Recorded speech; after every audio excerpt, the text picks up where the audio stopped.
هر انسان له رب العالمین حدیث کې راځي 2 او یا ښځې په جنت کې ورکړي، هغې ته حورې وایي، حورې 2 او یا، دا د هر انسان دی. او هغه حورې به دومره خوبصورت وي، حدیث پاک کې راځي چې د هغې د پنډۍ نلې به بار ښکاري، هغې کوبس کې نه هغه اوبه پکې بار ښکاره کېږي. او د هغې په سر چې کوم سرپیچک او لوپټه ده، نبی علیہ السلام فرمایي د هغې قیمت د دې ټولې دنیا نه او دنیا کې چې څه د هغې نه زیات دی. نبی علیہ السلام فرمایي جنتی ښځه چې کومه خوشبویي پورې کوي، که د هغې خوشبویۍ دومره اندازه لکه چې په نوک د پاسه یې کېدی، نوک د پاسه خو ډېر معمولي شی راځي، دومره خوشبویي د دنیا ته راله، نو د دنیا د ګوټ ګوټ پورې به دا خوشبویي خوره شي، څوک به د خوشبویۍ د لاسه ژوند هم تېر نه کړي. او حدیث پاک کې راځي نبی علیہ السلام فرمایي یو جنتی ښځه که دا خپل مخ دی دنیا ته راښکاره کړي، یو جنتی ښځه ابه دومره برېښنا کوي لاشرقت سبحات وجهها ما بین المشرق والمغرب، وی د هغې د مخ دا شغلې او پلوشې به د مشرق نه مغربه پورې دا دنیا روښانه کړي. دا الله تعالی جنتیانو له مقرر کړی. جنت کې به بازار لګي، بازار هغې بازار کې به څه ملاویږي، هغې کې به شکلونه ملاویږي. شکل زه اکثر طالبانو ته دا وایم که یو سړی د دنیا کم نعمت حاصلول غواړي نو الله تعالی ورکوي، چاله ورکي چاله نه، خو چاله خو یې ورکي که یو سړی د هغه وي بادشاهي نو ډېرو خلکو له الله بادشاهي هم ورکړي، یو سړی وي نو زما دومره زره جربه جایداد نو ډېرو له خدای دا هم ورکړی، یو سړی وي ما له دومره مال نو ډېرو له الله دا مال هم ورکړی. لیکن که یو سړی دا وي چې زما دا خپل شکل نه دی خوښ، زما د فلانکي د سړي په شان شکل خوښ دی، دې دا حاصلولی شي نه. د چا چې څنګه رنګ دی تور دی که سپین دی همغه به وي، چې څنګه سترګې دي همغسې به وي، چې څنګه خوله ده همغسې به وي، چې څنګه غوږونه دي همغسې به وي. دا نه په اوټونو تا ته شکل بدلېدی شي او نه په پیسو بدلېدی شي او نه په دواګانو دې بدلېدی شي، بس دا الله یو فیصله کړې، خپل شکل په یو طریقه نشي بدلولی. لیکن جنت کې چې بازار ته ورشي هلته به شکلونه لګېدلي په شیشو کې بند، دانچې به ډیزاینونه به نو خلک به ګوري، نو که ستا په هغې کې یو شکل خوښ شو چې دا شکل زما خوښ دی، نو هغه دروازه به کړکۍ کولو کړي او په هغه شکل کې به ورننوځي، مقه شکل به یې جوړ شي. شکل هم ستا په خپله خوښه دی، زما خو داسې پوزه نه ده خوښه، دا بل شان مې خوښه ده، دا رنګ مې نه دی خوښ، دا رنګ مې ځان له خوښ دی، دا اندازه مې نه ده خوښه، دغه اندازه مې خوښه ده. نو چې کم شکل دی خوښي، کم رنګ دی خوښي، اقصې به شي. خو یار یو څیز دی، داسې نښې نښانې به د خپلې الله پاتې کوي چې په هغې د هغه خپلې ښځې وپېژني چې د پېژنګلونه ونه ځي، شکلونه به هم درته میلاوېږي. او د جنت په بازار کې خرید و فروخت نشته چې ته شی واخلې، او تا تاسې هم په خپل کور کې میلاوېږي.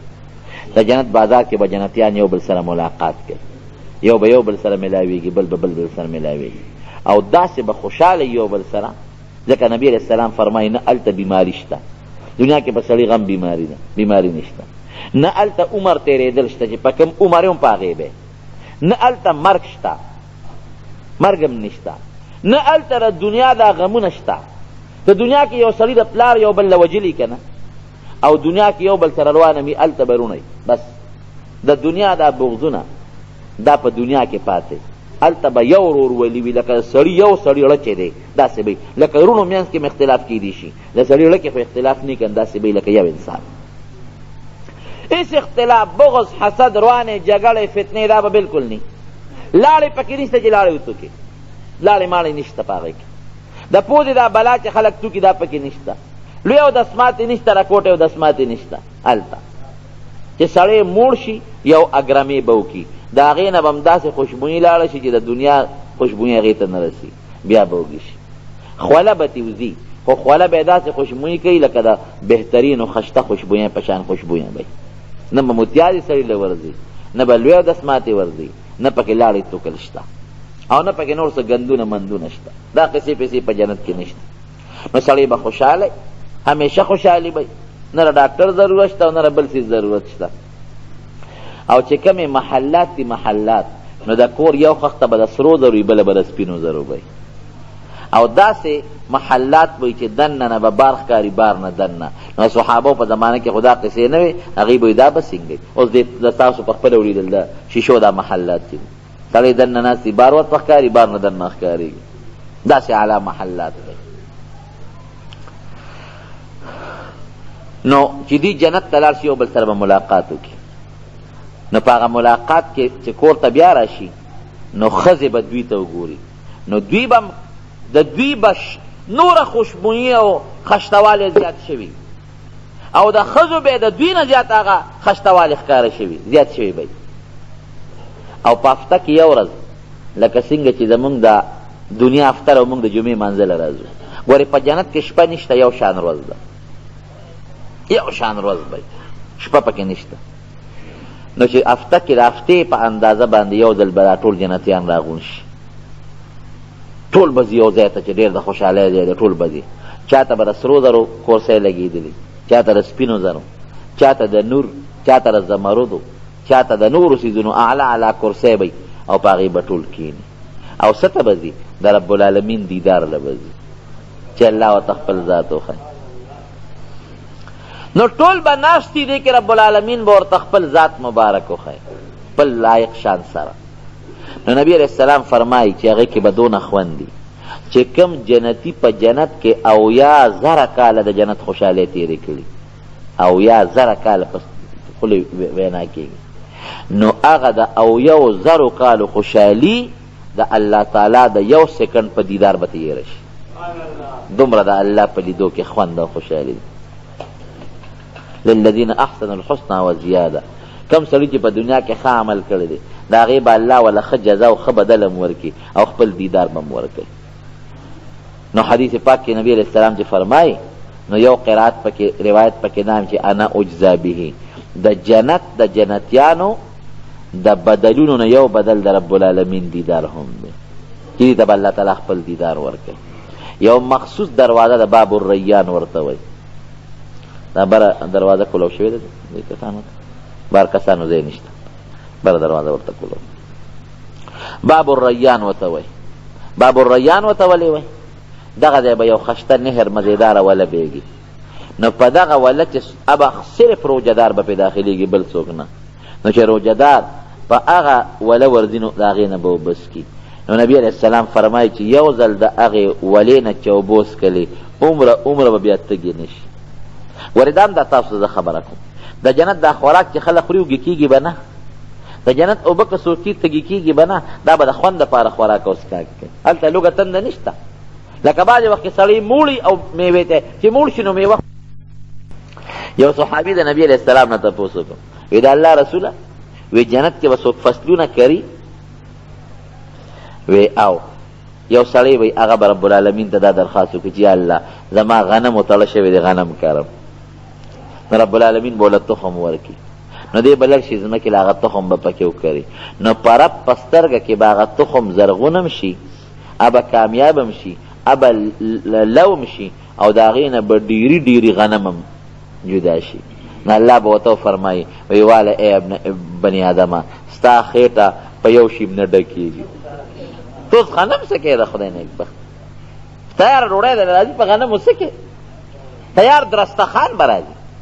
او ګوره دنیا کې خو چې سړی عامه ډوډۍ خوري نو خو سړی هر څه خوري، خو چې دی میلمه شو د میلمستیا ډوډۍ بل شان دي. نو جنت کې به هر وخت چې سړی خوراک کوي نو هر وخت به میلمه عامه ډوډۍ بني، د میلمستیا خوراک واجب دی، هر وخت به جنت کې میلمه، او میلمه به د چی؟ میلمه به د رب العالمین نزلا من غفور الرحیم. هر وخت به د خوراک د میلمستیا به د الله د بل چا بني، نو چې د میلمستیا خوراک دی او ویم د رب العالمین نو د هغې اندازه استاد ولګوي. نو خبره مې وروڼو دې پورې کوله چې د جنت دغه خوشحالی دی، لیکن یو سکنډ چې د الله تعالی دیدار وکړي د جنت دا او 1,000 کالو خوشحالی به درنه هېره شي، او د الله تعالی هغه دیدار په دې روجو باندې میلاویږي. نو دا یو ډېره مبارک او د برکت میاشت در باندې رب العالمین راوستې ده. خو وروڼو دې نه فایده والی، یو دا مهرباني وکړئ چې روجه ونیسئ او په روجه کې عبادت کوئ د الله تعالی، د ګناه نه پکې ګورې ځان وساتئ، او عبادت سره یو تلاوت د قرآن حکیم کوئ، څومره چې موس کېږي د قرآن حکیم تلاوت کوئ، او که تعالی په ناظره قرآن شریف نه درځي نو قل هو الله احد سوره اخلاص خو هر مسلمان ته یاد دی، هدې تلاوت کوئ. د قرآن شریف د تلاوت نه د الله په دربار کې بهترین څیز بل نشته. د ټولو ذکر او اذکار نه د قرآن حکیم تلاوت الله ته زیات خوښ دې کې ډېر لوی اجر دی. او چې د قرآن حکیم تلاوت باندې ستړی شي نو بیا عام ذکر او اذکار کوه، لا اله الا الله وایه، سبحان الله والحمد لله ولا اله الا الله والله اکبر دا وایه، لا حول ولا قوة الا بالله دا وایه. څومره ذکر او اذکار درود شریف په نبی علیہ السلام دا خامخا وایه، دې کې ستاسو ډېره فایده ده. او یو څیز درته بل ښیم چې هره روژه کې زه بیانوم، صلات تسبیح خامخا کوئ. صلات تسبیح داسې یو منځ دی چې نبی کریم صلی الله علیه وسلم خپل تر دی حضرت عباس رضی الله عنه دا د پیغمبر علیه السلام څخه کتره دی خپل، او ډیره انتهایی محبت د نبی علیه السلام د سره او د پیغمبر علیه السلام سره. دومره مینه وه د نبی علیه السلام سره چې پیغمبر علیه السلام په مکه مکرمه کې نو د مینا په میدان کې د یو غونډۍ لاندې د حج په دې موسم کې د مدینې شریفې خلک راغلي و، نبي علیه السلام له دعوت ورکړه، وی ته موږ سره مدینې شریفې ته لاړ شه، دلته یې دا خلک تنګی او موږ سره مدینې شریفې ته لاړ شه، بس هلته به موږ حفاظت کوو، څوک درته غږ هم نشي کولی. نو پیغمبر علیه السلام ورسره فیصله وکړه، هجرت یې کوو. نو دا عباس رضی الله عنه هغه وخت کې لا کافر و مسلمان شوی نو دی راغی ودرېده، وی د مدینې خلکو یو خبره درته ګورې کوم، اگر چې زما در واره دا دین مې د یو بل نه جدا دی، خو خبره درته دا کوم چې ګورې تاسو دې خپل وطن ته بوځئ، دلته خو د دشمنان ډیر دي، خو د یو مضبوط قوم دی نو د هغه قوم په وجه دلته څوک غږ نشي کولی. هسې نه که دې تاسو بوت هلته خو قوم نشته څوک یې ضرر ورته ونه رسوي، نو زما دیر واره ته ګورې که چا پوټي نقصان هم ورسو د هغې تپوس به ګورې زه ستاسو نه کوم. سوچ پې وکړې که ښه حفاظت زما د دیر واره کولی شی نو بوځې، او که نه شی کولی مې بوځ. دې مینه وه. او چې کله نبی علیه السلام مدینې منورې ته هجرت وکړو نو د هجرت په دویم کال باندې د بدر جنگ شوی، هم په دې رمضان کې شوی، که موقع پېښه شوه نو شاید چې دې ته بیا بله جمعه وکړو.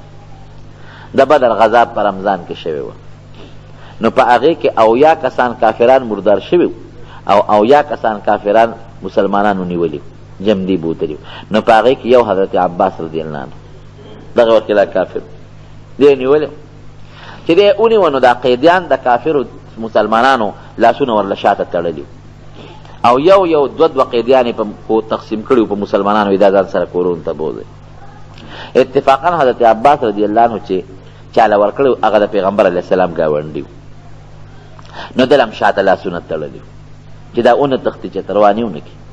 نو چې لاسونه یې تړلي نبي علیه السلام د شپې بار راوت، یو ام المؤمنین ده هغه فرمایي وی نبی علیه السلام به کله دننه د کوټې نه بار راوته او کله به کوټې ته دننه ته، کله به دننه کېده او کله به بار کېده.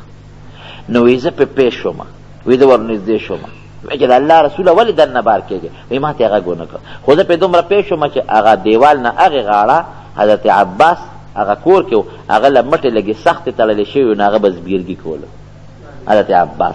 د هغه د هغه زبیرګو د وجې نبي علیه السلام له خوب نه ورته، کله به دننه کېده کله بار کېده، لیکن دومره انصاف و په نبي علیه السلام کې چې نور قیدیان هم لاسونه تړلي دم تړلي، دا سفارش یې نه کو چې د ماره تر لاسونه ګورې نرم کې، د ټولو به یو حال. نو دا ام المؤمنین د مسلمانانو مور پوه شوه، نو سوال جواب یې هغوی ته وکړه چې د عباس بیرګي کوي او نبي علیه السلام له خوب نه ورځي، سفارش خو نه کوي. نو هغه هغه لاسونه لږ نرم کړل چې بیرګي په قلار شو، د هغې نه پس پیغمبر علیه السلام وده شو خوب یې چې سار قیدیان ټول پیش شو. نو حضرت عباس د نبی علیه السلام یا د مدینې منورې و، د هاشم بیبي د عبدالمطلب مور، د نبی علیه السلام د نیکه مور، دا د مدینې منورې و. نو د مدینې خلک راغون شو، هغې وی د الله رسوله څه فیصله به کوو، مهاجر مو.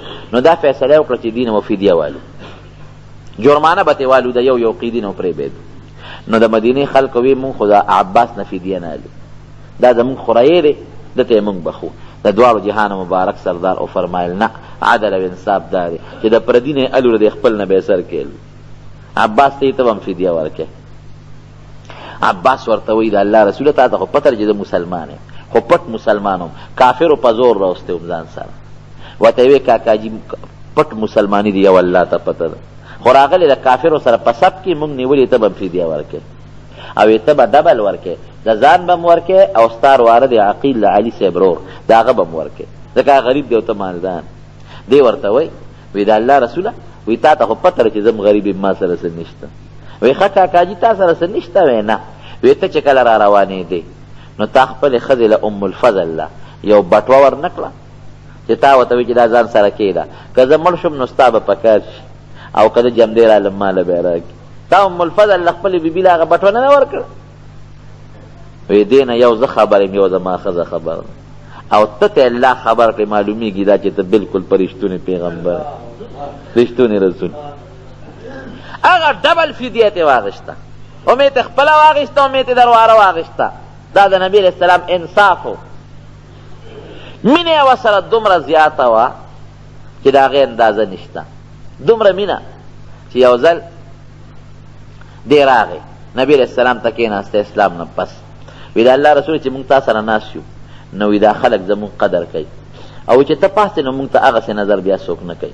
نو نبي علیه السلام نیغ راغی او ادرت او صحابو ته یو تقریر وکړ. وی واورئ ګورئ ای خلکه عباس زما تره دی او تره د پلار په ځای وي. ګورئ که جا عباس خفه که نو زه یې خفه کړم او که چا زه خفه کړم نو ګورئ لوی الله خفه کړم.